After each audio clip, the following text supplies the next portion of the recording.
కీర్తనల గ్రంథము 5వ అధ్యాయము. యెహోవా, నా మాటలు చెవిని బెట్టుము, నా ధ్యానము మీద లక్ష్యముంచుము. నా రాజా, నా దేవ, నా ఆర్తధ్వని ఆలకించుము. నిన్నే ప్రార్థించుచున్నాను. యెహోవా, ఉదయమున నా కంఠస్వరము నీకు వినబడును.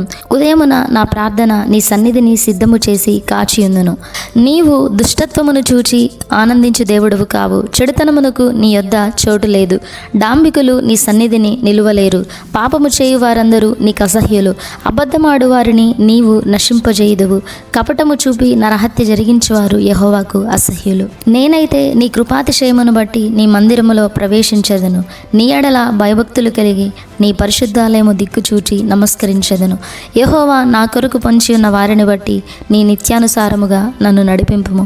నీ మార్గమును నాకు స్పష్టముగా కనపరుచుము. వారి నోట యథార్థత లేదు. వారి అంతరంగము నాశనకరమైన గుంట. వారి కంఠము తెరచిన సమాధి. వారు నాలుకతో ఈడ్చకములాడుదురు. దేవా, వారు నీ మీద తిరగబడి ఉన్నారు. వారిని అపరాధులనుగా తీర్చుము. వారు తమ ఆలోచనలలో చిక్కుబడి కూలుదురు కాగా, వారు చేసిన అనేకమైన దోషములను బట్టి వారిని వెలివేయుము. నిన్ను ఆశ్రయించు వారందరూ సంతోషించుదురు. నీవే వారిని కాపాడుదువు గనుక వారు నిత్యము ఆనందధ్వని చేయుదురు. యెహోవా, నీతిమంతులను ఆశీర్వదించువాడవు నీవే. కేడముతో కప్పినట్లు నీవు వారిని దయతో కప్పెదవు. కావున నీ నామమును ప్రేమించువారు నిన్ను గూర్చి ఉల్లసింతురు.